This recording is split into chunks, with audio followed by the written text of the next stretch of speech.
মুগ ডাল দিয়ে লাউয়ের ঘন্ট তো অনেক খেয়েছেন, তবে এই রেসিপিটা একবার হলেও বানিয়ে দেখুন। আর একবার বানালে বারবার বানাতে হবে। নমস্কার বন্ধুরা, রুচির কিচেনে সবাইকে স্বাগত জানাই। আজ নিয়ে এসেছি নিরামিষ লাউ ঘন্ট। একদম ইউনিক একটি রেসিপি, আর খেতেও জাস্ট অসাধারণ।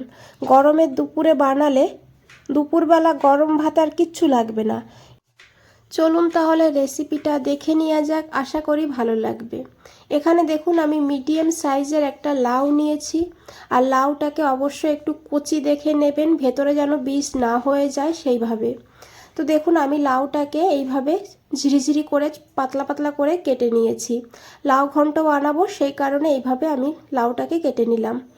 আর এদিকে দেখুন একটা কড়াইতে 2 মুঠ মুগের ডাল নিয়েছি। ডালটাকে এখন লো ফ্লেমে ভালো করে ভেজে নেব। একদম ডালের কালার চেঞ্জ করব না, এইভাবে লো ফ্লেমে ভাজতে ভাজতে দেখবেন ডাল থেকে সুন্দর একটা গন্ধ বেরোবে আর ডালের হালকা কালার চেঞ্জ হবে। তবে একদম যেন কালো বা লাল না হয়ে যায় সেদিকে খেয়াল রাখবেন। তো দেখুন বন্ধুরা, ডাল আমি ভেজে নিয়েছি, প্রায় এখানে 2 মিনিট হয়ে গিয়েছে। ডাল থেকে সুন্দর একটা গন্ধ বেরিয়েছে আর ডালের কালার কিন্তু চেঞ্জ হয়নি। এইভাবেই ডালটাকে তুলে নিতে হবে। আর এখন এই ডালের মধ্যে দিয়ে দিয়েছি জল। জলটাকে দিয়ে এইভাবে রেখে দেব ডালটাকে। আর এদিকে দেখুন এই কড়াইতেই আমি 2 চামচ সর্ষের তেল দিয়েছি। খুব বেশি তেলেরও প্রয়োজন হয় না রান্নাতে। আর রান্নাটা আমি সর্ষের তেলে করেছি, তবে সাদা তেলেও করা যাবে। তেল গরম হয়ে গেলে দিয়ে দিয়েছি এখানে 1/2 চামচ গোটা জিরা, একটা শুকনো লঙ্কা, একটা তেজপাতা। তেজপাতাটাকে এইভাবে আমি ছিঁড়ে দিয়েছি। আর এখন ফোড়নটাকে ভালো করে ভেজে নেব। যেহেতু নিরামিষ তাই একটু হিং দিয়েছি, এখানে সুন্দর ফ্লেভার হবে। আর হিংটা দেওয়ার সঙ্গে সঙ্গে এখানে আমি দিয়েছি আদা কাঁচা লঙ্কা বাটা। 1/2 ইঞ্চি আদা আর 2টো কাঁচা লঙ্কা একসঙ্গে বেটে নিয়েছি একটু জল দিয়ে। আর এখন এখানে দিয়েছি সামান্য একটু জিরের গুঁড়ো, খুবই সামান্য দিয়েছি। আর তার সঙ্গে দিয়েছি এখানে সামান্য ধনিয়ার গুঁড়ো, অল্প অল্প করে দিতে হবে মশলাটা। এখন ভালো করে মিশিয়ে নেব।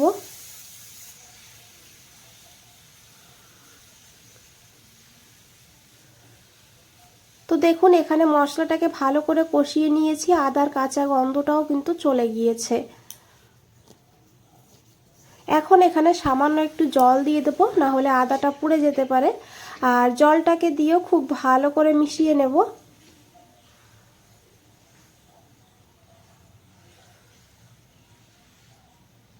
এখন এখানে দিয়ে দিতে হবে পরিমাণ মতন লবণ। আর দিয়েছি এখানে সামান্য একটু হলুদের গুঁড়ো। এই রেসিপিতে কিন্তু খুব বেশি হলুদের গুঁড়ো দেবেন না। এখন খুব ভালো করে মিশিয়ে নেব। একদম ইউনিক একটা রেসিপি, জাস্ট খেতে অসাধারণ লাগে। যদি এইভাবে একবারও বানিয়ে না থাকেন তাহলে একবার বানানোর অনুরোধ রইল। তো দেখুন যে ডালটা ভেজে রেখেছিলাম সেই ডালের জলটা কিন্তু আমি ফেলে দিয়েছি। জলটা ঝরিয়ে তারপরে ডালটাকে এখানে দিয়ে দিয়েছি। এখন এই মশলার সঙ্গে ভালো করে ডালটাকে একটু মিশিয়ে নেব। এখন এখানে দিয়ে দিতে হবে কেটে রাখা লাউ।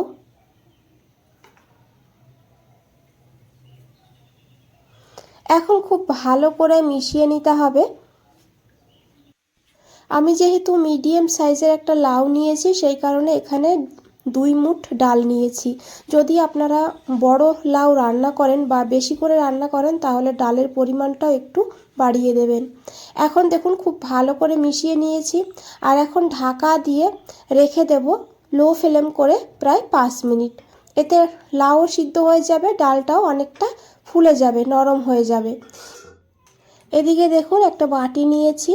এখন এই বাটির মধ্যে এই গুঁড়ো দুধ নিয়ে নেব 3 চামচ।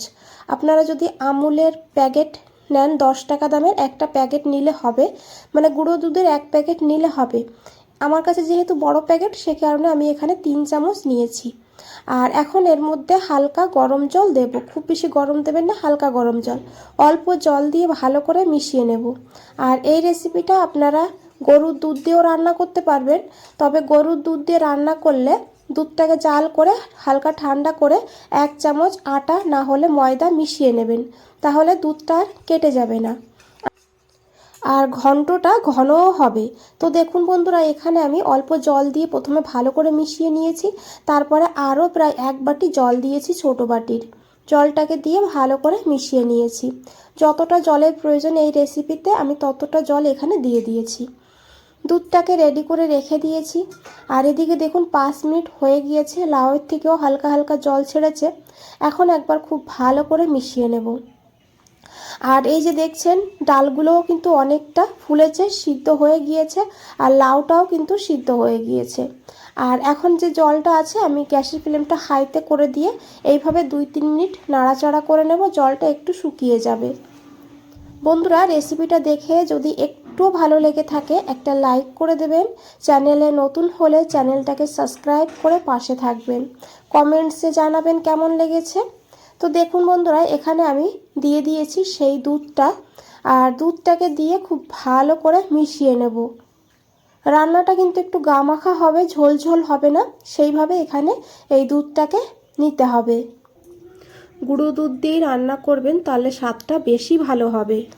তো এখানে ঝোলটা ফুটতে শুরু করে দিয়েছে। আর এখানে আপনারা চাইলে একটু চিনি দিতে পারেন। আমি যেহেতু গুঁড়ো দুধ ব্যবহার করেছি, গুঁড়ো দুধের ন্যাচারাল একটা সুইটনেস থাকে, সেই কারণে চিনিটাকে স্কিপ করেছি। 3টে কাঁচা লঙ্কা দিয়েছি, দিয়ে ঢাকা দিয়ে প্রায় 4-5 মিনিট রান্না করে নিয়েছি লো টু হাই ফ্লেমে। 5 মিনিট পর ঢাকনাটা খুলে নিয়েছি। এখন দেখে নেব লাউগুলো সিদ্ধ হয়েছে কিনা। লাউ সিদ্ধ হয়ে গিয়েছে, আর দেখুন ঝোলটাও কিন্তু ঘন হয়ে এসেছে, আর ঠান্ডা হওয়ার পরে কিন্তু আরও টেনে যাবে। আর এখন দেখুন ডালটাও সিদ্ধ হয়ে গিয়েছে সুন্দরভাবে। এখানে আপনারা একটু টেস্ট করে দেখতে পারেন এখানে লবণটা ঠিক আছে কিনা। তেজপাতাটা তুলে আমি ফেলে দিয়েছি। আর এখন এখানে দিয়ে দিতে হবে 1 চামচ ঘি। ঘিটাকে দিয়ে খুব ভালো করে মিশিয়ে গ্যাসের ফ্লেমটা অফ করে দিতে হবে। তারপরে ঢাকা দিয়ে 5 মিনিট স্ট্যান্ডিং টাইমে রেখে দিতে হবে, এতে ঘিয়ের ফ্লেভারটা ভালোভাবে মিশে যাবে। আর 5 মিনিট পর বন্ধুরা ফিরে এসেছি। আশা করি দেখে বুঝতেই পেরেছেন কতটা লোভনীয় লাগছে। গরম ভাতে দুর্দান্ত লাগে। আর এই রেসিপি এইভাবে রান্না করে দেখুন, আমি গ্যারান্টি দিয়ে বলতে পারি বাচ্চা থেকে বড় সকলেই চেটেপুটে খাবে। ভীষণই টেস্টি একটি রেসিপি। বন্ধুরা, আজ তাহলে এই পর্যন্তই। ফিরে আসছি নতুন কোনো রেসিপি নিয়ে। ভালো থাকবেন, সুস্থ থাকবেন। সবাইকে অনেক অনেক ধন্যবাদ এত সময় ধৈর্য ধরে রেসিপিটা দেখার জন্য।